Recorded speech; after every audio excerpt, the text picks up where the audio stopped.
রাজধানীর মোহাম্মদপুরে জাতীয়তাবাদী ছাত্রদল কর্মী জুলাই যোদ্ধা আশিককে গুলি করে হত্যাচেষ্টা মামলার তদন্ত শেষ করে আদালতে চার্জশিট দিয়েছে পুলিশ। অভিযুক্ত করা হয়েছে দেশ ত্যাগ করা সাবেক প্রধানমন্ত্রী শেখ হাসিনা, বিগত আওয়ামী সরকারের মন্ত্রী ওবায়দুল কাদের, আসাদুজ্জামান খান কামাল, জাহাঙ্গীর কবির নানক সহ 40 জনকে। এদের মধ্যে আরও আছেন সাবেক এমপি সাদেক খান, সাবেক কাউন্সিলর আসিফ আহমেদ আসিফ, তারিকুজ্জামান রাজীব, সলিমুল্লাহ সলু এবং আওয়ামী লীগ নেতা সৈয়দ নূর ইসলাম রাষ্ট্রন। কি ঘটেছিল সেদিন? 19 জুলাই সকাল 9টা, মোহাম্মদপুর বসিলা ব্রিজের ঢাল তখন বৈষম্য বিরোধী আন্দোলনরত ছাত্র জনতার পুরো দখলে। টায়ার জ্বালিয়ে সড়ক অবরোধ করে বিক্ষোভে উত্তাল বসিলা, মোহাম্মদপুর সহ আশপাশের এলাকা। 200-র বেশি সার্ভিস ও ফিচারে লেনদেনের সব বিকাশ অ্যাপে সম্ভব। হঠাৎ করেই শুরু হয় আওয়ামী লীগ কর্মীদের সঙ্গে ধাওয়া, পাল্টা ধাওয়া আর সংঘর্ষ চলে অনেকক্ষণ।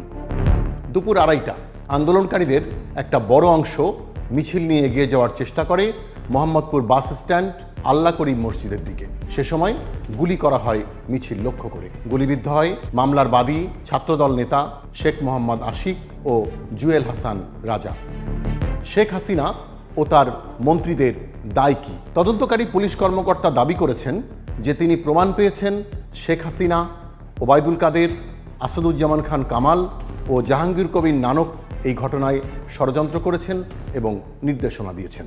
তদন্তকারী পুলিশ কর্মকর্তা আরও দাবি করেছেন যে এই মামলার পরিকল্পনা ও অর্থ যোগান দিয়েছেন শেখ ফজলুর রহমান, মতিউর রহমান মিয়া, নূর মোহাম্মদ সেন্টু, সৈয়দ হাসান নূর ইসলাম রাষ্ট্রন, শেখ মোহাম্মদ খোকন, আনিসুর রহমান কাবুল ও ডিএনসিসির ওয়ার্ড কাউন্সিলর সলিমুল্লাহ সলু। গুলি করল কে? তদন্তকারী কর্মকর্তা চার্জশিটে বলেছেন, মিছিল যখন আল্লাহ করিম মসজিদের দিকে এগিয়ে আসছিল তখন নিজেদের সঙ্গে থাকা আগ্নেয়াস্ত্র দিয়ে সরাসরি গুলি করেছেন সাবেক কাউন্সিলর আসিফ আহমেদ আসিফ, তারিকুজ্জামান রাজীব, মাসুদুর রহমান বিপ্লব, নাইমুর রহমান রাসেল। এই 4 জনের ছোড়া গুলিতেই বাদী জুলাই যোদ্ধা ছাত্রদল নেতা শেখ মোহাম্মদ আশিক ও জুয়েল হাসান রাজ গুলিবিদ্ধ হন। হত্যার উদ্দেশ্যেই ওই গুলি করা হয়েছিল বলে তদন্তে প্রমাণ পেয়েছেন তদন্তকারী পুলিশ কর্মকর্তা মোহাম্মদপুর থানার এসআই ফেরদৌস জামান। অব্যাহতি পেতে পারেন কারা? মামলায় আসামি ছিল প্রায় 150 জন। ঘটনার সময় ঘটনাস্থলে উপস্থিত ছিলেন না, ঘটনায় জড়িত ছিলেন না, প্রমাণ পাওয়া যায়নি এমন বিষয় উল্লেখ করে আওয়ামী লীগের 127 জন নেতাকর্মীকে মামলা থেকে অব্যাহতির সুপারিশ করা হয়েছে চার্জশিটে। আদালত ওই চার্জশিট গ্রহণ করলে স্বল্পতম সময়ের মধ্যে মামলার বিচার কাজ শুরু হতে পারে। আদালতে অভিযোগ প্রমাণিত হলে অভিযুক্তদের যাবজ্জীবন কারাদণ্ড থেকে মৃত্যুদণ্ড পর্যন্ত হতে পারে।